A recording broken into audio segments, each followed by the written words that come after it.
If you're just getting into Squarespace web design, you might have heard of plugins, which are code snippets you can add to your site to extend its functionality. But you might not know why you need to add a plugin or which ones to add. So in today's video, I want to talk about 5 plugins that I've added to my personal Squarespace site and why I decided to use them.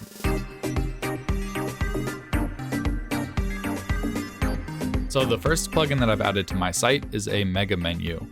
And a MegaMenu is just a dropdown that appears when you hover over a navigation item. So here when I hover over this tutorials tab, we get this dropdown, and I've dragged text links in here, and I've also dragged in a summary block. So right here in the header, when someone hovers over my tutorials tab, they see my most recent tutorials, so they can scrub through and see all of these. And it's just much more engaging. So that's the reason that I wanted to add this plugin.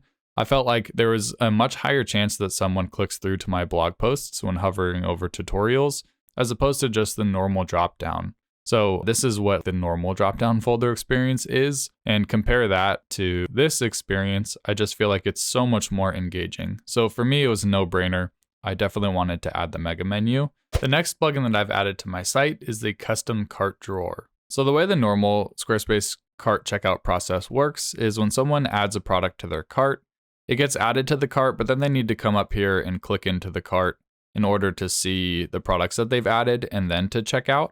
So it's just a little bit longer of a process. The way that the custom cart drawer works is when someone adds a product to their cart, then it appears as this slide out drawer here. So I have 2 products in my cart. I can delete items if I want to from here. And I also have the option to just click this checkout button right here. So for me, this plugin was a no-brainer to add because I felt like it was going to result in way more conversions and less cart abandonments. So the plugin was like $40, and I just feel like I'm going to make that $40 back up in no time. So this plugin was also a no-brainer for me, and I definitely recommend it if you are also selling items on your Squarespace shop. So the next plugin I've added to my site is the Video Lightbox plugin, and this plugin is really cool. Whenever you link to a YouTube or Vimeo video, whenever someone clicks on that link, the video will automatically display in a lightbox. I definitely recommend it because there's so many different situations where you want to show a video, but you don't necessarily want people to be taken off of your website. So the next plugin that I've added to my site is the Related Posts plugin, and this is great if you're a blogger. So for every YouTube video that I create, I also create a blog post. And if I scroll down to the bottom, this plugin just adds related posts to the bottom of your blog. And it works off of the blog's categories and tags. So these are actually related posts based on the categories and tags that I've given them. So it's really cool because it happens automatically. It's not like a hack or a workaround. It's actually offering people related posts related to the content that they've just seen.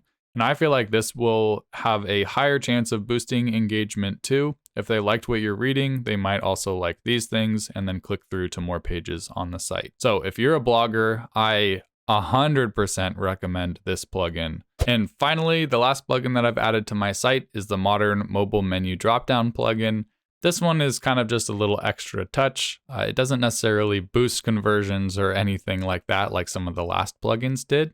But if we take a look at this plugin, what it does is in the mobile menu, when you have a folder, it just creates a drop-down. As opposed to the normal folder navigation experience, I don't really like this back and forth folder structure. I just prefer those links to be a drop-down. That one for me is just kind of a little extra touch that I like on my Squarespace site, but it's not necessarily as needed as some of the other plugins that I use. So hopefully this video has kind of cleared up why plugins can be really beneficial to add to your Squarespace site. And if you're interested in any of these plugins that I've covered, links to each one will be in the description below. Some of them are going to be affiliate links. Some of them I've even created myself.